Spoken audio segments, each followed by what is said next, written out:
Here we are. We're live. Hey, you guys. Oh my God. For two time. We're excited. My name is Chryssie Whitehead. Hi, I'm Alexis Carra.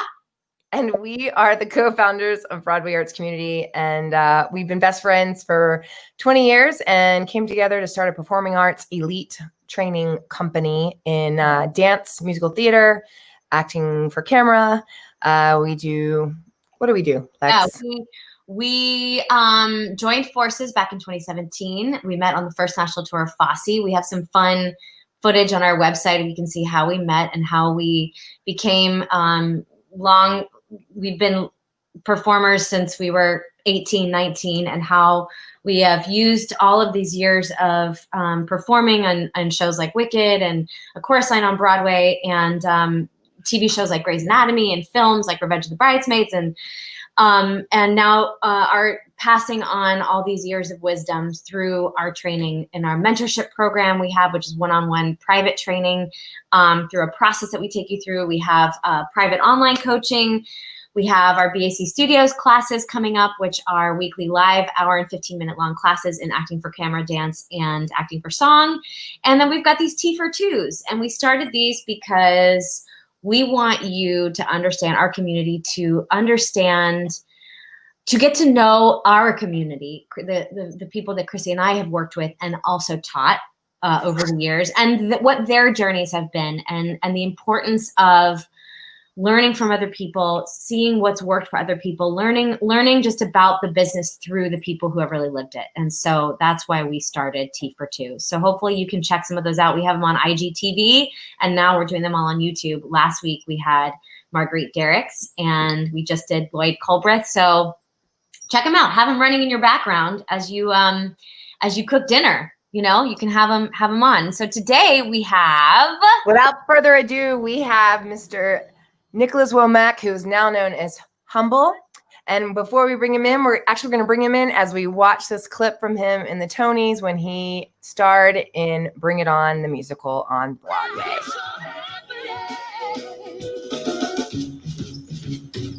Cheerleading, you say?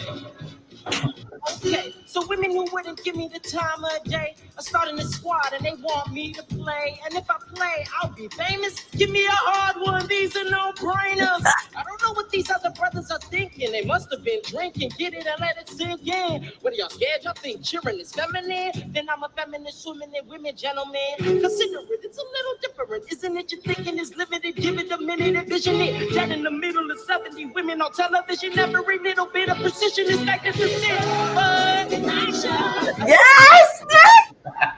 Hey, I love it. Young Nick. so good, Nick. What do you think when you see this Tony Awards? You were on the Tonys right here, huh? Yeah, man, it was such a blessing, such an experience. Oh my gosh. Definitely remember it till the day that I die. Being on that stage, wearing those costumes, the people that I was around, everything was just like so A1. Perfect. Seeing young Nick is just, I'm in awe. I'm still pretty skinny, but over there I was like really skinny.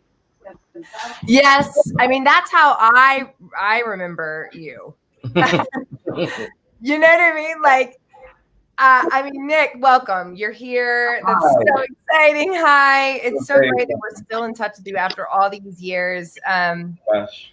Nick, what is your memory? What's your first memory of meeting Alexis and I? It'd have to be the Norris Theater. So that's where, you know, as you guys know, I started and found my love for theater through you guys. Went in there with for my first class. I don't remember I think it was a jazz class, you know, tank top, a do-rag, and some shorts, and left there, you know, knowing that this is something that I wanted to do. You know, I didn't necessarily know that it was going to be, you know, a career path for me, but definitely a hobby. And then, you know, a couple classes later, a couple shows later. Well, you're fast forwarding. Do you remember being with Alexis? We'll get there for sure. No. Like, what class did you take? You were directed by Alexis, I feel like, right? Is that right, Alex? So I don't necessarily remember the specific. I remember that Debbie threw me in a bunch of classes at once in the beginning. Started off with jazz and I want to say tap, but then she threw in there ballet, and then there was like a jumping jumping class or something like that. Jumps class. Yeah, I think I might have taught that. And you were, I mean, I remember you flying across the floor. Oh yeah. I've never, to this day, I still haven't had a student literally take a dance floor and be the most fearless. I'm talking like, and no technique, but just no technique. I was so young, and I was active, and I was physically active, like sports wise and stuff. So give me a room with a bunch of glass that I can see myself and tell me to go crazy. Oh yeah, man, that's what I lived to do every day before this. There was a basketball court outside of the projects that I was staying in, like literally right outside the door. So I'd be there from right after school till about 10 at night. I come in, take a shower, go to sleep, go to school, do the same thing, play all day at school. So that was just, it felt so, with the help of you guys, it felt like super safe, but it also felt like I knew what it was, like I remembered it in a sense, which is weird, so so met both of you guys at the Norse, and you guys done everything from pick me up when I didn't have a ride and take me to take classes, to buy me shoes and the gear to dance in and everything. And this is a lifelong friendship. I could still consider you guys my mentors, and I love it. I love you guys so. Well, we love you. Tell our, because this will live on YouTube. So even though tell what you want to share about kind of what led you to theater in the first place, like how, obviously Debbie was a big part of that, but how you ended up there. Yeah. So where were you born? Like, where did you start? Let's start. I was born in LA. I think at the time my mother stayed in like the Watts area. But my grandparents, they still live in the house that I grew up in, which is they've had it for about 60 years, I think. I want to say something crazy like that. They came from Puerto Rico, both of them. They went to New York for a little bit, if I remember right, and my grandpa wasn't feeling it, and so they came down here to Cali. And so grew up in LA.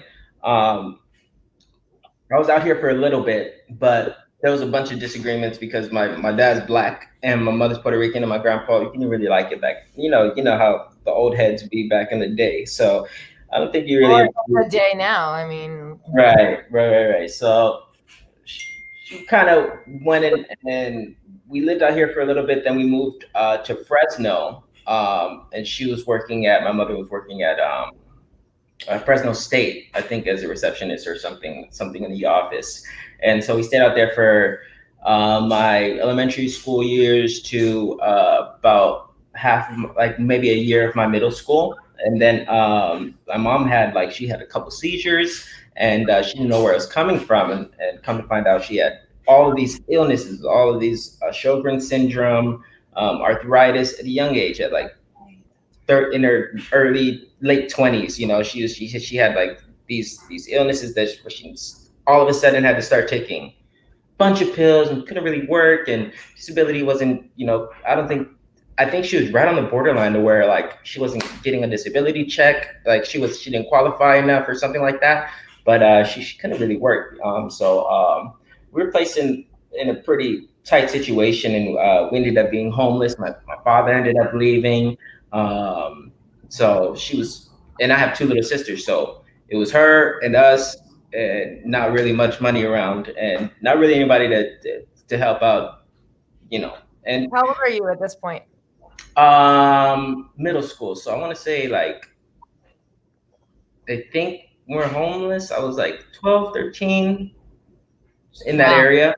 And again, I'm fibbing a lot of it because I think, with a traumatic experience or something that's happened a long time, especially as a kid, you kind of just want to forget about it, so pushed it back for the longest. And so why not get the years exactly on point, but around that time, we ended up coming back out here.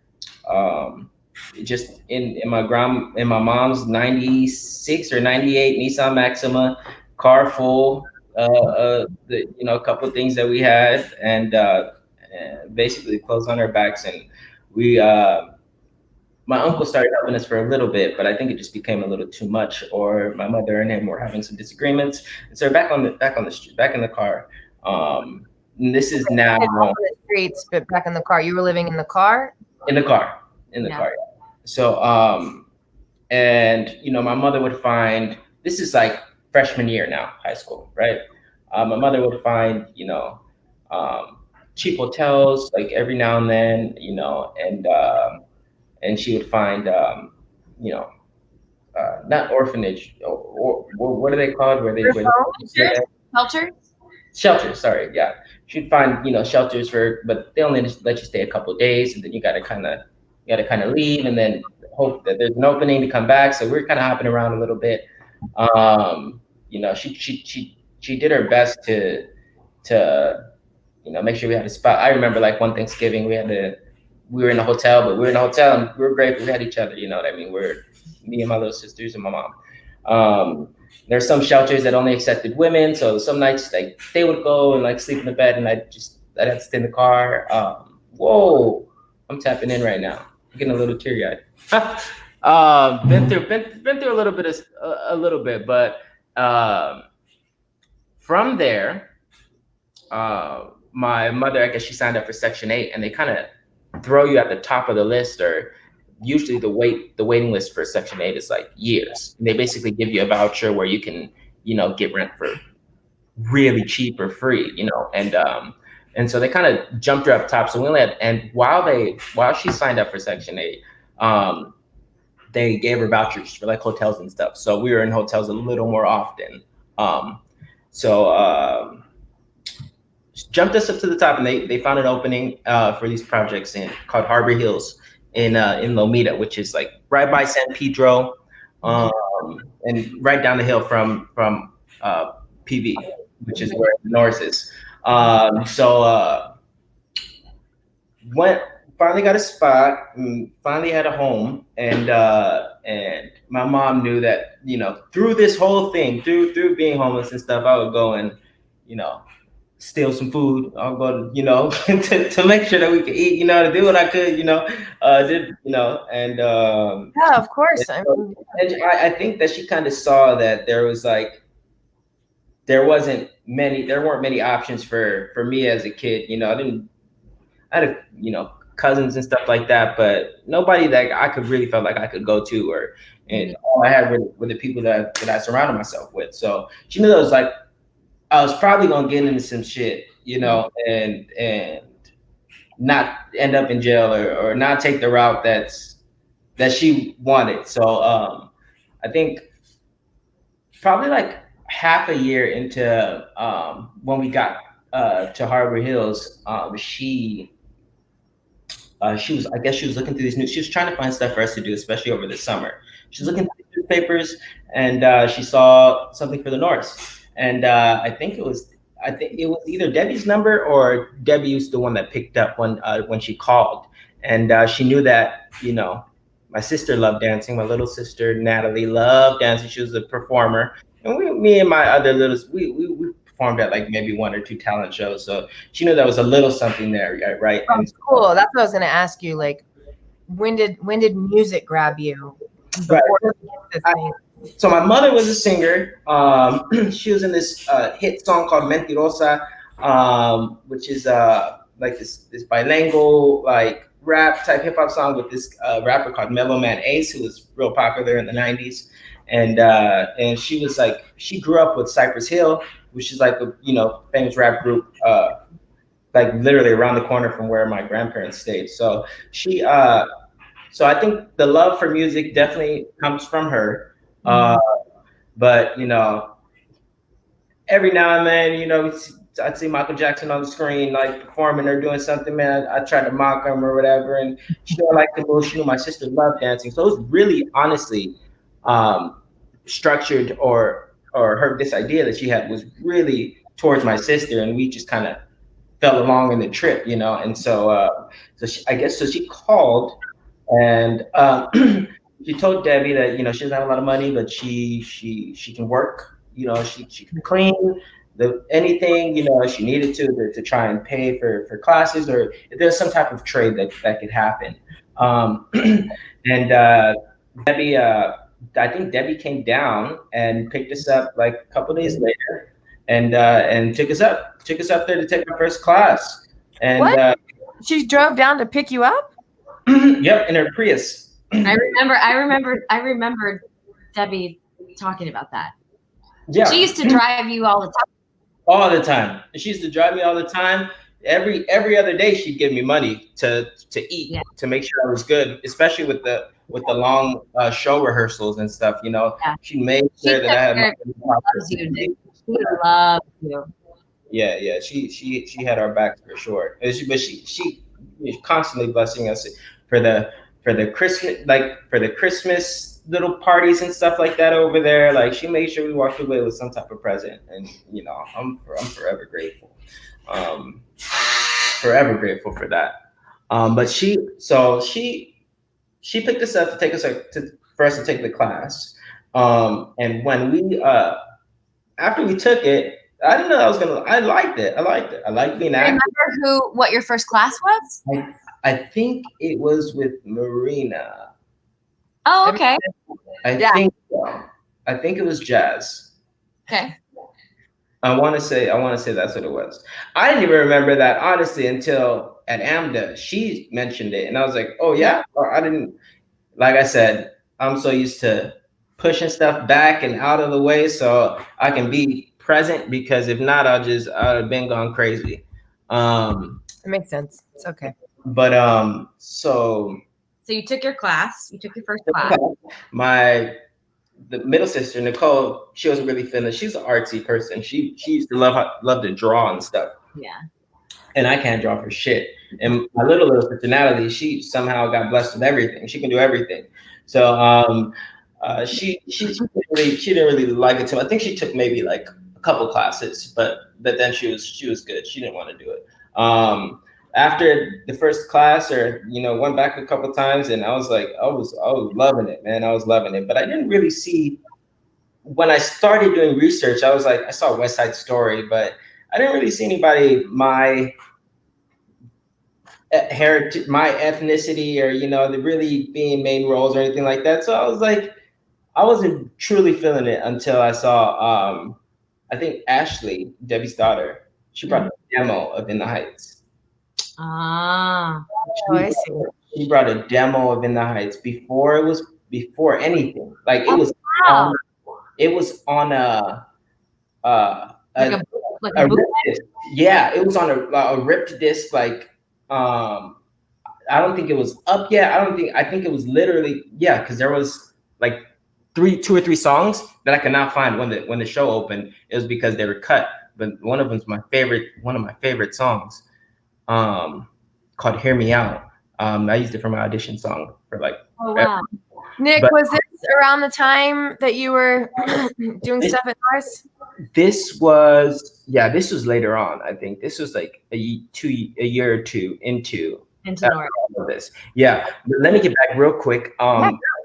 So after the first couple classes, you know, my mom, she went on the website, or she went and looked up like how much. She looked at the pamphlet, looked up how much classes actually cost, and she's like, "Oh my gosh, I can't do this. You know, it's very expensive. PV is, in general, is very expensive." Yeah, Palos Verdes, you guys, Palos Verdes. Yeah, Rolling Hills Estates. Right. It's a neighborhood with money, and to say the least. And so,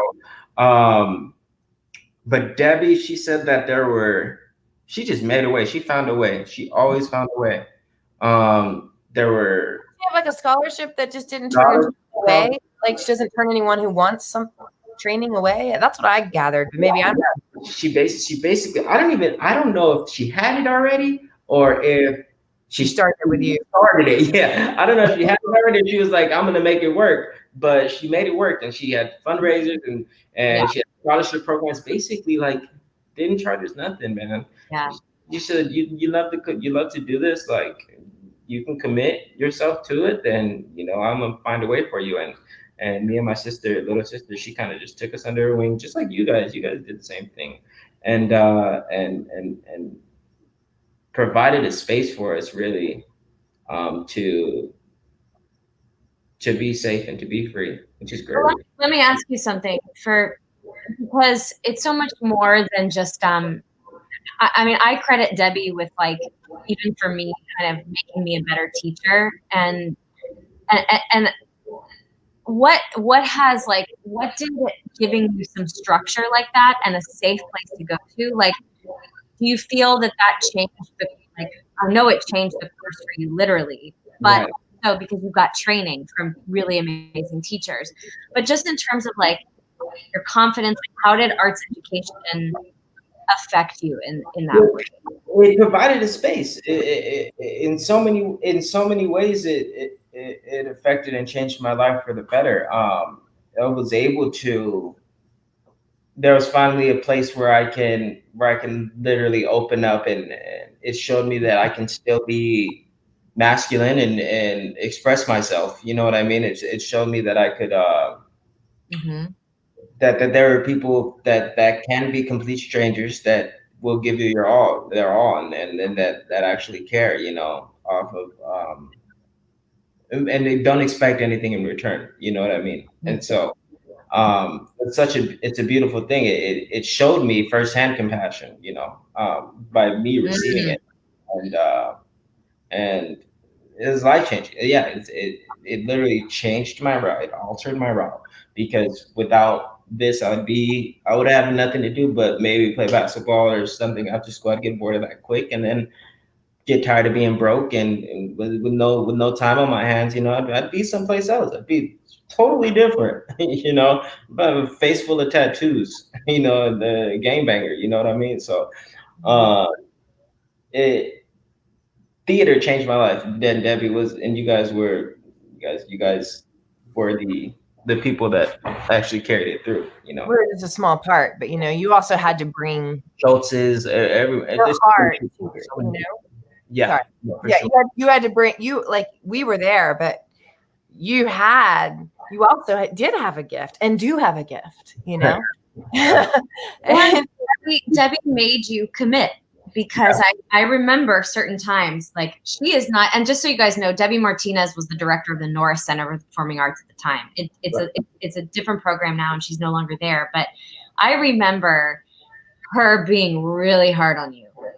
It's not like, oh, poor Nick. She was like, you have to be, I mean, she asked a lot of you, and you would kind of try to be like your character. You were twitch, and she'd be like, she would just, like, right. No, like, and I was like, oh my God, I don't want to piss off Debbie. Like, she's so scary. It was a great thing. It's what I needed at the time, because I didn't have a father in the house. You know what I mean? Yeah. And so, and my mother, we as children, you know how to get over on your mother. You know how to get what you want. You know how to talk your way through things. All of that. So I definitely did that. And she provided something great for us, and she also held us accountable. And what was your first musical that you got to do, like the first show where you had a stage and an audience? Like, what was that at Norris? There are a couple of workshops and stuff. My first actual show was Grease, and with Michael Starter. Yeah, maybe, probably. Yes. Because Michael Starter was at AMDA too, right, Chryssie? Yeah, Michael Starter definitely was at AMDA. Yeah. And after that, major. I mean, just like a very well-known teacher and wonderful human being who has passed. But remember, he was a big part of the Norris in your journey there. Right, for sure. So Grease I was kind of bummed that I didn't get a role, but at the same time, those friendships that I created in that show carried me through my high school years, and after that too. Raxon, Lucas, the Cartwright brothers, Raxon, Bilston, Huntington, Just Relationships. like we literally created like, or I felt at least too, like a little brotherhood, you know, and that's also something that I didn't have, you know, which as a young kid, especially without a father, you need, you know, so so Did very. you have a question too, just based on like, how did you feel? That's pretty cool to hear. Did you feel like an outsider coming in at all? Yeah. Yeah. That was honestly, it's still a battle, you know, like the outsider feeling, because I feel like very few like had to go through what I had to go through like at such a young age, and it didn't do many good things for me socially, you know. I think like I had to put on a front, a little acting front, because I didn't know how to. I was still trying to discover myself, you know, through this whole thing. You know, I missed out on childhood years because I was focused on other things that probably shouldn't have been focusing on at the time. But that, you know. But you felt tight with those people, though, that you were able to get tight. Was that a true tightness? Yeah, exactly. So that brotherhood, like that increased that safety net for me, you know, like that we especially in the summers, like every other weekend, like I'd be at one of their houses, you know what I mean? I'd be spending the night, like we'd be playing a game, or we, you know, go and that group at the Norris, like all of those, all of us, we kind of like, it was like this, you know, Yeah. we would do shows and stuff, and sometimes people would get cast, sometimes people wouldn't get cast, but either way, everybody, even if you're not cast, you were in the green room. You know what I mean? Even if I wasn't cast in shows, like, I was in the green room, like either trying to out, or I was like, you had a family. Right, exactly. And so it was a great feeling because yes, a bit as an outsider, just because I know I was old enough to know that we didn't have as much money as this family or that family, you know what I mean? But nobody ever made me feel like I wasn't ever picked on at the Norris for not having that. If anything, I was overloved to the point where it was annoying, and I was like, and had to like, you know, feel like an old person. Yeah. Yeah, but Nick, so much love. Nick, do you stay in touch with any of them now? Would it be great to call them up now and any of them? Yeah, I think I feel like I can call like at least 5 of them right now and be like, yo, what's up? Like, let's kick it, you know, and they'd be totally down. You know what I mean? I feel like I played the game with like Raxon online like a month ago. You know what I mean? They're not completely lost. I feel like those are bonds, especially because I have to remember too, it was their childhood as well. You know what I mean? So those are bonds that we created as children, that those bonds like really stick. You know what I mean? It's not you don't question whether it was fake or not, because you were just real as a kid. You know what I mean? Yeah. So yeah, definitely like we don't kick it every day. You know, everybody's grown now and just living their lives and stuff. But but I feel like if I needed something desperately, I could call them, and I think that they feel that. I hope that they feel the same way. You know? Yeah, of course. So after your experience at Norris, and you have Grease is your first show, and you know, like, you sort of wrap up the Norris experience, and you did a lot of shows at Norris. I mean, I did 3 with you, and I got to work with you professionally. Right. At the Norris? No, we did a Christmas Carol. That was one of your first professional jobs. Yeah. I thought it was at the Norris. Wasn't it at the Norris? It was at the Norris, but it wasn't through the Norris. Yeah. No, for sure. Yes. That was a dancer. You were a dancer. I hired you, and it was with Steven Israel, and I hired you to be one of my dancers. Yes. I did not know that. That's incredible. Yeah, I choreographed a Christmas Carol, and I remember like do you remember one of the choreography pieces?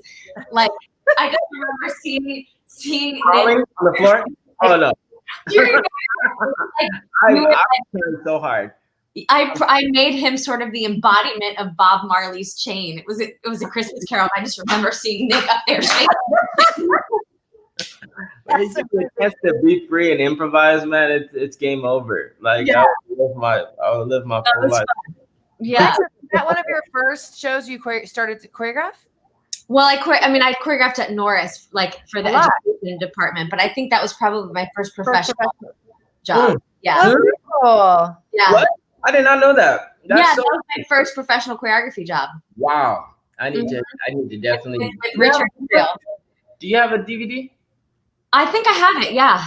I need that. I need to get a copy of that. I'll have to find it's like amongst some of these boxes, but I love that, you guys. That's so cool. Yeah, it was a wonderful experience. It was over. I didn't see that. Well, it was over the holidays. Like it was like up quick step. And it was quick. Yeah, it was like a month-long thing, and it was in and out.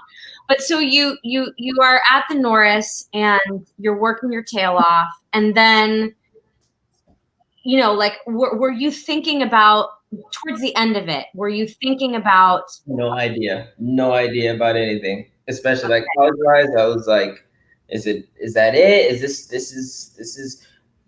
is theater? Oh, you know what? No, I'm lying. So how were you grades in school? Not good. They weren't like amazing. Right. But, yeah, I wasn't a school person. I loved all the extracurriculars, but So what led you basically to get to AMDA? Like, did you think that you know, just tell us like a little bit about, because we want to get through to New York and bring it on and stuff. Right. So about that.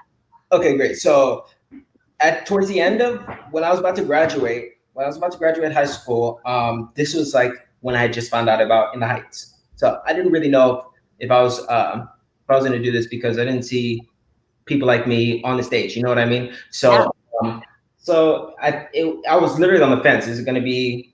Am I going to follow this, or am I going to go do something totally different? You know?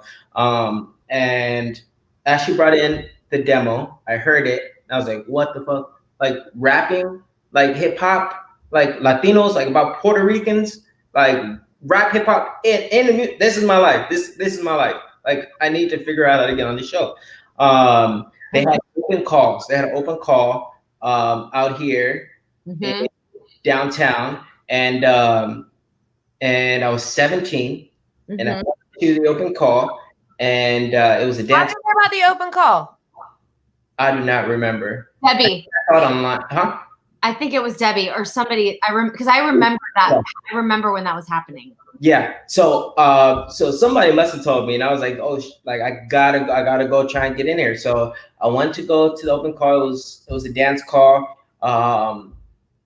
There was like no young people there. And so I went and I made the first cut, and then I think I made a second cut, and then they cut. I thought they had cut me, and or it's either happened same day or it was in the span of 2 days. They kept like 8 people for partner dancing, and I was like, well, I can't lift a girl up, so I guess I didn't get it, whatever. And then they asked me to stay, and they said we're gonna have you go to the back. And I think Andy was choreographing the audition. That audition, he was choreographing it. And so we went to the back, and I started reading with Andy. Or right before we did that, Lynn walks in, and I'm like, "What the heck? What? Like, both of these cats are here." Went to the back. That. Proud of you that you knew that too. And he, oh yeah. Well, and if I didn't know, like when he started speaking, like I would have told from the demo to. She burned me a copy. I listened to that. I listened to it faithfully. Like I knew every song before I went into that audition, and not just because I was preparing myself, because I loved the show.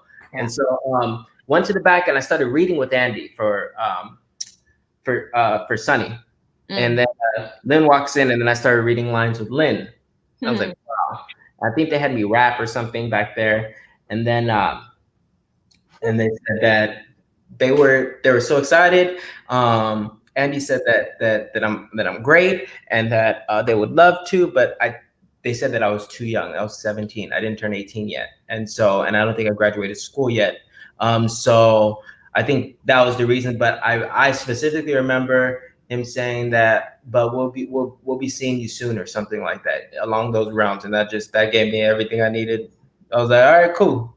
I was really bummed, but like the fact that he said that, like, let me know that I set an impression. I set a good impression on him. So, and that's awesome because you don't normally get feedback like that in auditions. At all, no. I mean, like 99% of the time. No, for sure. That's one of those beautiful blessing moments. So spoiled by that team. I've been so spoiled by that team. It's not even funny. So from there, I didn't know what I was gonna do, and I went ahead. I had a meeting with, I had a dinner with Debbie, and she introduced me to the Schultzes, who were this family that I think they owned the sets and stuff for the Norris shows. Yeah. And they basically, I did dinner with them, and they asked me what I wanted to do and this and that, and I was like, I think I was going to audition for PCPA. I took a trip with Debbie to PCPA because I was going to audition for that conservatory, but at the same time, money was an issue everywhere. You know what I mean? It's college, and I did not expect my mom to pay for theater college for me. You know what I mean? I'll go to community college, stay here because you probably need me anyways. You know what I mean? And so they told me to look up AMDA. I looked it up and then realized it was in Hollywood. But again, in this school, that PCPA was expensive. So AMDA was like 17 times more. You know what I mean? And especially like as a kid looking at those numbers, I'm like, no way. No, I'm not going to do this. And they're like, just audition. I auditioned, and they said that I got accepted, and I was like, wow, great. But I don't got no money. Like, why are you telling me to audition? And they told me that they was going to pay for my college. They said they're going to pay for my tuition, and they helped me set everything up. And they started paying for my college, this family. How did you feel about that? Huh? How did you feel about that? Overwhelmed, for sure. Overwhelmed. And then at the time feeling like I really can't mess up this opportunity. You know what I mean? And like, this is after 2 or 3 years at the Norris, finally creating like a family, getting a family base, and then them, when me feeling like I can't get any love from these people because they're like already showering me with it. They come and turn around and open another door for me, and just felt extremely blessed, and couldn't take them out. But did you feel, blessed, but did you feel pressure from that? For sure. In a way that maybe pushed you? I mean, I don't know. I mean, it's like, not pressure on the decision of what I wanted to do, because I knew by this time I'd already fallen in love with theater. You know what I mean? Right. I invested so much of my time and energy into it that I really didn't. As getting right out of high school, especially if you don't know what you want to do, like that's just like such a roadblock, and that alone is pressure. You know what I mean? Yeah. I'm blessed to know, to have something that I had been working towards this whole time, to where I'm like, I feel very comfortable going to school for theater, because I'm not just jumping into it. I've done shows, and this feels like home. I feel safe here. So, right.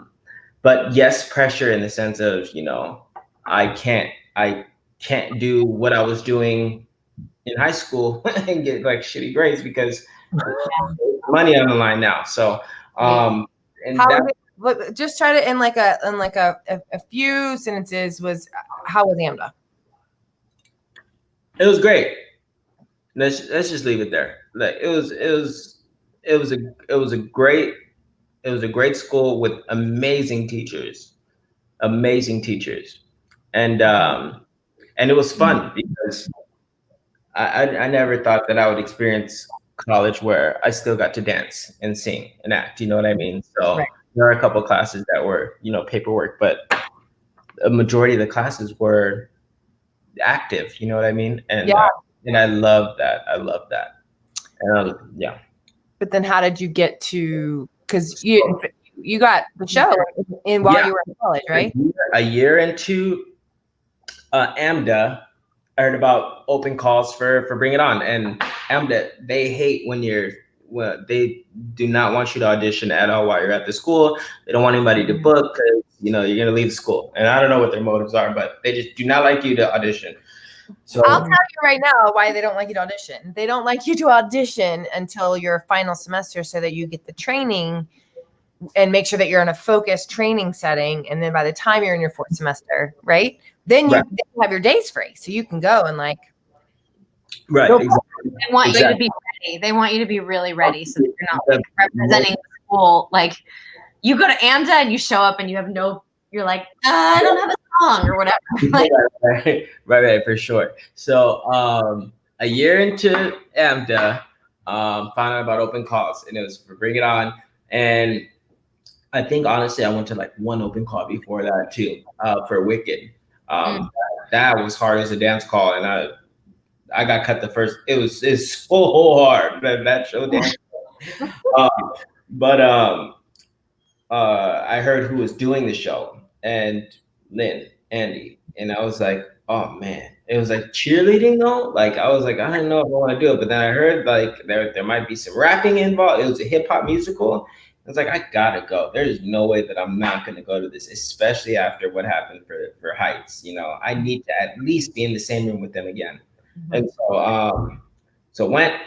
I did the first audition. It was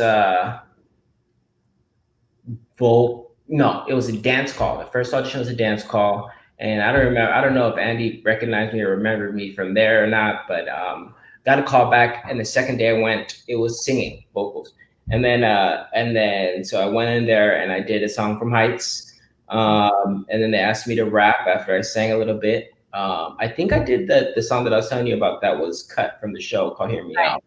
And then they asked me to rap a little bit, and then they called me back again to do sides and to sing some more.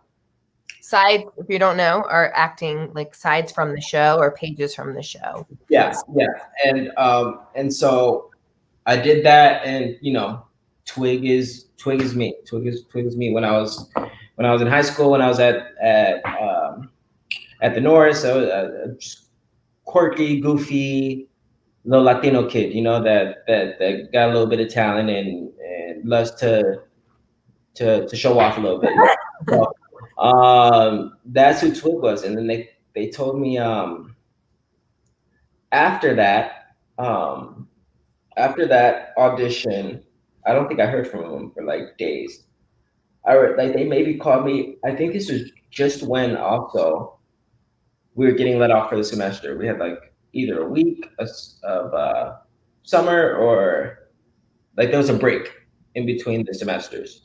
And so they called me and they said, we want to fly you to New York, or can you be in New York in like 2 days or 3 days or something like that to audition for everybody. And the final callbacks? Yeah.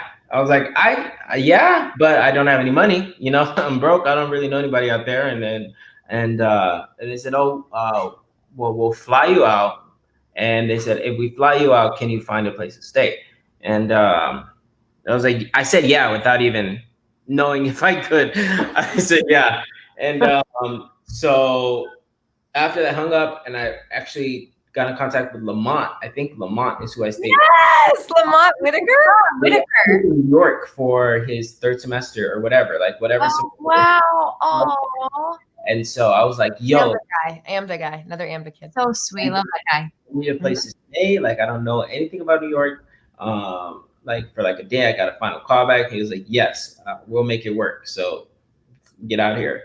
And so I mean, first of all, that does not happen. People don't get flown out for Broadway. Like I said, so spoiled by this creative team. Like by the team, so like from day one, and I realized that, and well, they wanted you for that lead. I mean, that's the cool part, is they really wanted you for one of that part.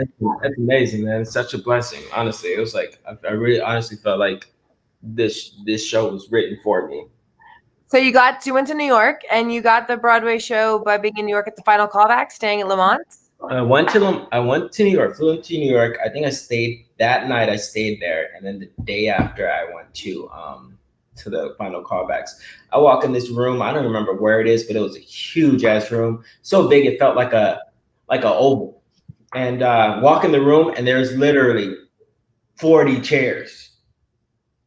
So many people sitting in the back. I don't know if they were like ready to get going or what, but Yeah. everybody, costume sets, the whole creative team, producers, casting directors, everybody was there. Walk in, they had me do everything. They had me sing, rap, and they had me do a scene, and they gave me a couple notes, had me do the scene again. Where did she go? She froze, so she was frozen. So I'm gonna wait. Something happened, probably with the internet.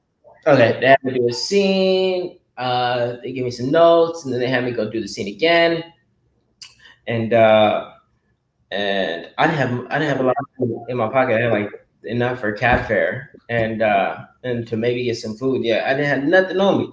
Yeah. Then left, and then I don't remember what happened. I think it was like raining, or I think I took the cab to like the wrong airport. How old are you at this point? You're 19? Yeah, 18, 19, but never been out of Cali though. Like never God. like I think if I was out of Cali, I did go out of Cali, but it was to go to my dad's funeral, but we drove as a family. We drove like across the state lines, like Texas or something like that. You know, I don't think I ever Flown? Never flew. I don't think I ever flew on a plane. For the first time you fly. You're a brave kid. Hey, what I came from nothing, man. Like if I get the opportunity to jump, I'm about to do it. That's just all I know because I already know what's in back of me, nothing.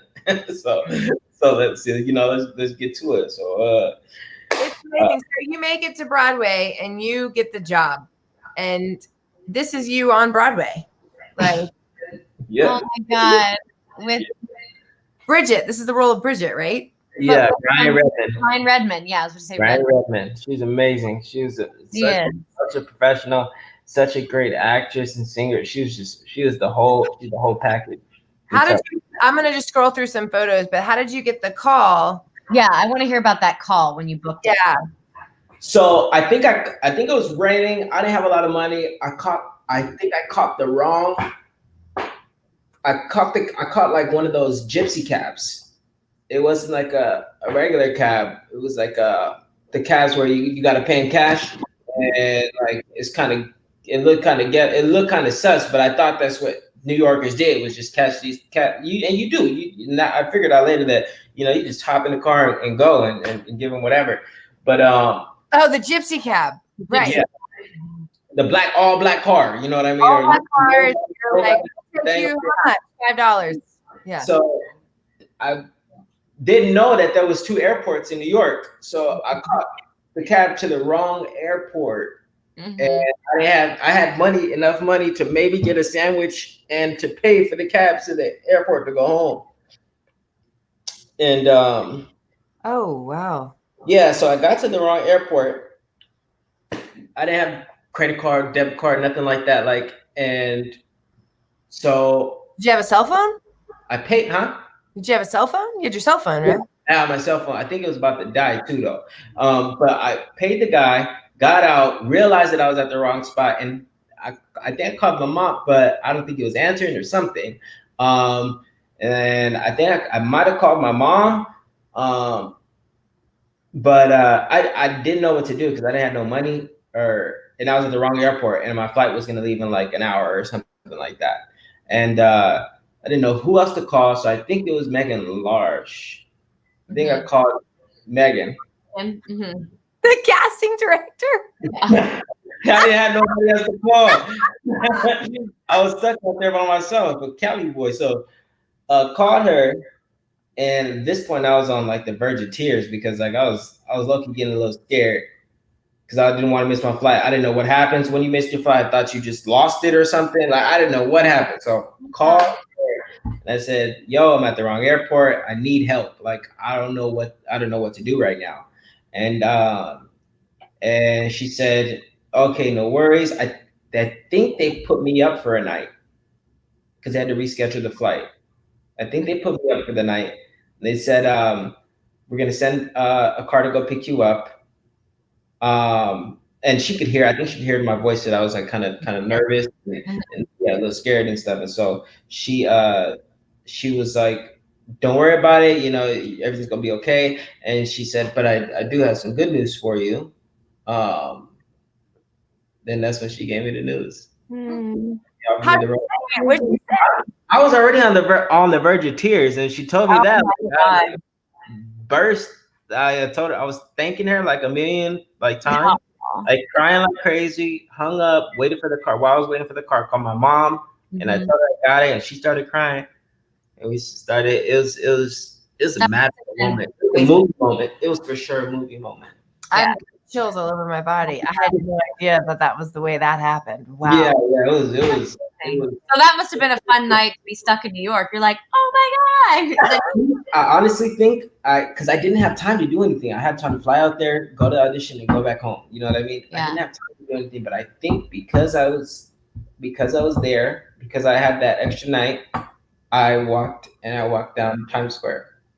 Nice. With that news and just knowing that you were going to be there. Yeah, That's man. a movie. That's a movie moment. Yeah. So you made it to Broadway, and you get to Broadway. We just have to wrap it up. But yeah, so we toured first. So we toured for a year, and the beautiful part about it is like I think I went back, and then we flew back. I flew back to rehearse. We rehearsed for like 2 months. You know what I mean? And then we flew out to LA because that's where we started at the Amundsen Theater. We saw you. Amazing because it's my hometown. This is where it's gonna start. You know, everybody that I know is gonna see first. You know what I mean? Remember that we were there for your opening night? Yes. We came. Yeah. Yes. I don't think you remember. I don't think look, that night was crazy. There are some nights that are just blackout. They're like I'm so. sure. Well, there was so much energy. Are you kidding? You had everybody that loved you there. Right. And yeah, it's so crazy to go be in New York, get paid that much money. I never seen that money in my life. To perform. You know what I mean? All I had to do was go, and I literally, my first check, I cashed it, and I have a baby Taylor. I still have it. That's the first thing I bought was a guitar. I went and cashed, and I didn't wait till the end of the day. We got the checks, and then we had a lunch. I went and cashed the check. I was running. I didn't get food. I went and cashed the check, went straight to the music store, got the guitar, and then went back to rehearse. I love it. So I'm gonna just show some photos here, and just like just to kind of like So, at the Amundsen, we rehearsed for a month, and they were changed up so many things. Like within that month, they literally scratched like 2 songs and we did it like through tech. And we opened at the Amundsen. We toured to like 11 or 12 different states after that. And then in Toronto, our last state, they had a little meeting, and we didn't know. Nobody knew if we were gonna go to Broadway or not, or if we were just gonna end it there. And they were like really holding us on that suspense, like they were dragging it out, and they made it sound like everybody had champagne except for me and Callie, because we were the youngest in the group and we couldn't drink alcohol at the time. I think they might have given I don't know, but doesn't matter. So they were like, yeah, we're really sorry, this show's not going to be continuing. And everybody was like all bummed and like ready to tear up. And they said, because it's going to Broadway. And everybody was crazy. There's so many movie moments from this experience, man. It's surreal. And it just reliving it, telling the story again, reliving it, still brings me so much joy, because like the feeling in the moment was just. Well, look at this. I mean, here you are. You're on an original cast album. Right, and that's forever gonna be. I'm really excited for it, because I for the longest I was tired of it. Like everybody, I was tired of like listening to the cast albums, like having people tell me to do stuff because they hear me. Like, but I know that like when my kids get older and like listen to them, like, yo, that was me, or if they're like, Daddy, that's you, or if they like, I know I'm gonna cry the second they try to rap something that I did, you know what I mean? It's Of course. man. But you know, and so my question to you is, you have this epic experience, you know, working with some of the most prolific and masters of our time still, okay? And For sure. Blankenbuehler, Lin-Manuel Miranda, Alex Lacamoire. Right. And you got to work with Andy as a director and a choreographer. But Right. then, let me ask you this, like, it's hard to live up to that.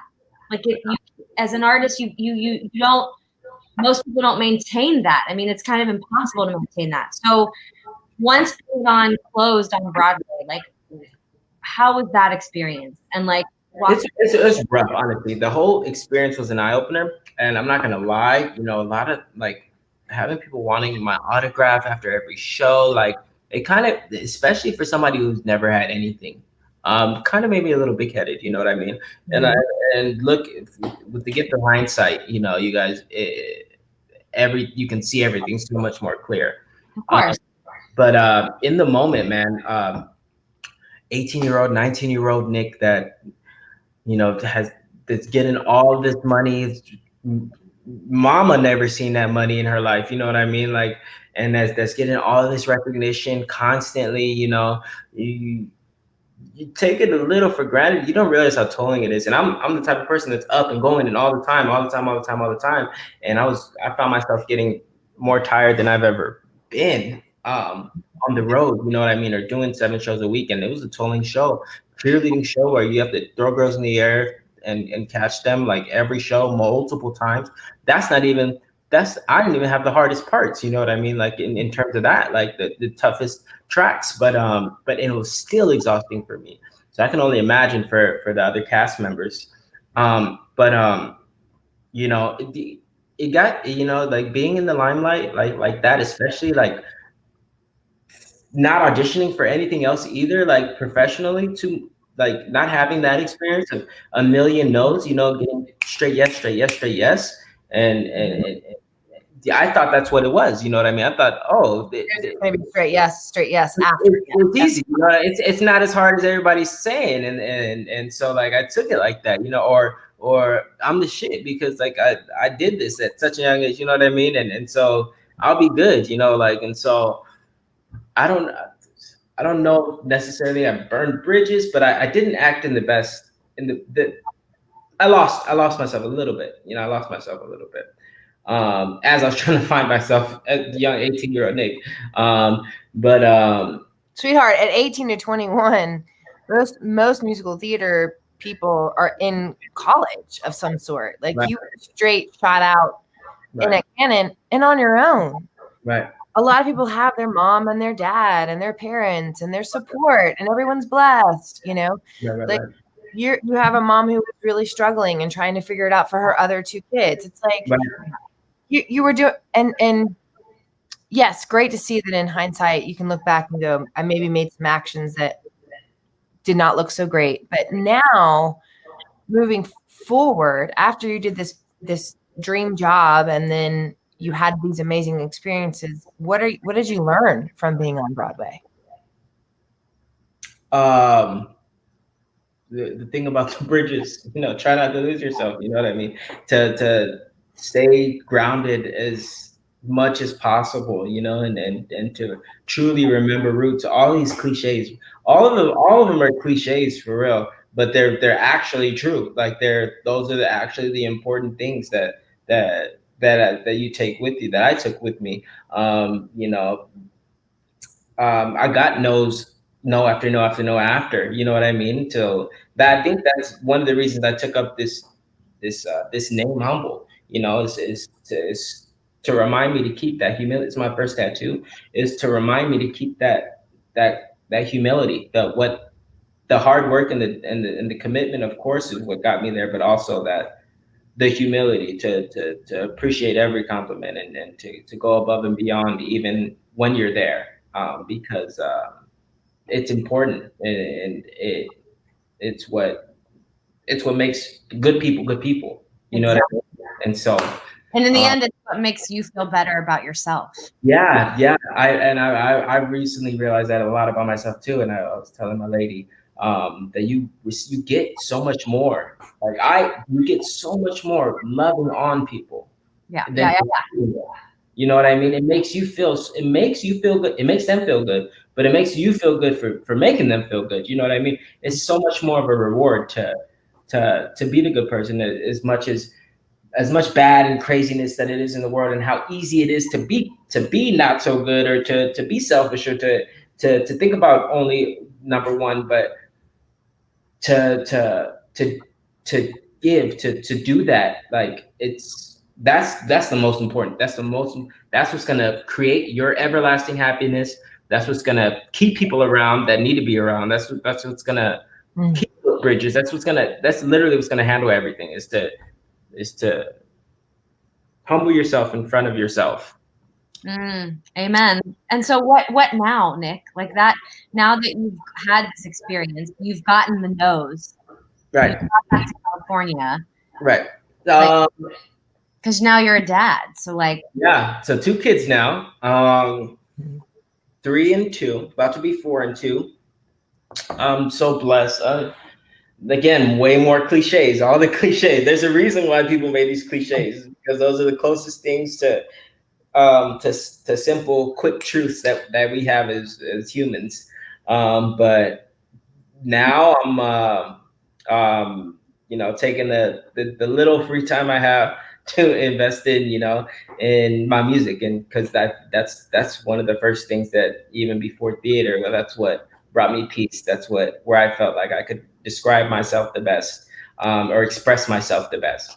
And so I'm diving back into there and creating original content, doing covers every now and then, but honestly, like my penmanship is where I can really, like, I think I'm a little poet, to put that on top of a beat, put it on top of a guitar, or a melody, creating the melodies and rhymes. Like, that's what I can do right here in my house on this chair daily, that I know brings me happiness. And if I can figure out a way to put it out into the world to where it helps people in my situation or not in my situation relate and connect, and helps change their mood, or makes them feel better, or have hope, then I want to do that, So, what about theater? Yeah, what about theater? What about Broadway again? I think with the right show, I don't know. Honestly, I don't know about like regular modern shows right now. To me are amazing, and they're constantly crossing boundaries and stepping over lines that have, quote unquote, been set, and so to be part of original productions would be amazing. But also just like staying in that realm where I'm the most comfy: rap, hip hop, R&B, neo soul, like around that area. If I had the opportunity to work on a musical that was in that realm, then yeah, I think I'd jump on it, especially if it's, if I was able to give input, or leave a little bit of myself in there like I did last time. It's such a, like you said, it's such a big, high place to start off from, and it's almost impossible to get back to. But I believe in God's time, and if it's in God's plan, then it's in God's plan, and let's do it. Otherwise, I think music. I have one. I think, Lex, are you down for one last question? Okay. Sweetheart, this has been so. Artist this question. Sorry. Okay. We asked everybody this question, Nick. Yeah. What? We ask everybody this last question. Okay. So we're gonna go take it back in time. Yeah. And we're gonna look at this, sweetheart. So cute you are. I just want to meet you. Nick. Yeah, little Nick. What would you say to little Nick now, if you could go back in time, about his future life?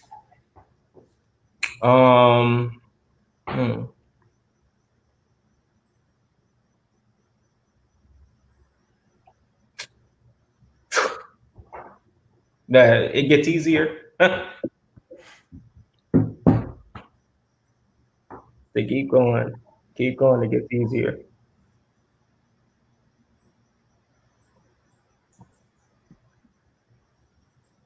We love you, Nick.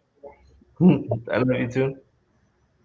You always have us. Proud of you. We're proud of you as your teacher. So, And as your teachers, and I include Debbie in on this because I know she loves you too.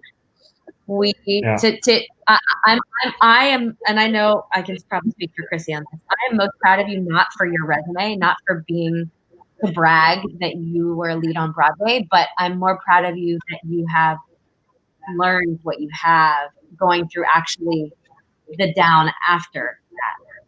Yeah. And having to rediscover really truly who you are. Mhm. And I know that Chryssie feels the same way. So I love you guys so much. yeah, we love you. I think I needed to go through it all, man. I needed to. Yeah. Life is it's a tumbleweed that keeps going. You know, and you go up these hills, you go down them, and you need it all. You need it all. I wouldn't be the same person I am today with missing any of those beats. So. Maybe that could be a song lyric for you. It's a tumbleweed that keeps going. It's a down the road. Do you like it? Writing partner. We need to collaborate for sure. Maybe we'll work on that. But like, I think it's a tumbleweed that keeps going. Tumbleweed that keeps going. I think you guys got something. You guys got it on your own, I think. Okay, cool. We'll just do it ourselves. We're stealing your music career. Oh, yeah. Nick, you know where we are. Thank you for doing this with us. Thank you. I love you guys. I'm always here too. Thank you for and thank you also for our community. Nick Humble has taught for us for 2-3 years, and we appreciate you supporting our community. Oh, yeah. And as we grow and creating our own program, because you came from a program and now that's part of our passion is like creating ours and passing it on to create as many more opportunities like for people who don't necessarily have the opportunity or the means because that's really important and passionate to us. So for those of you who listen, if you know of a kid who needs like some guidance and support and they're jumping around dancing just like Diana says, or they're homeless, it reminds me of Diana's monologue in the chorus line that she's like, I'm Puerto Rican, we're always jumping around, you know, where that line is. That's it. That you know, this is a place like our goal with BAC is like what Debbie paved the way and how we, you know, that we want to give opportunities to everyone who wants them.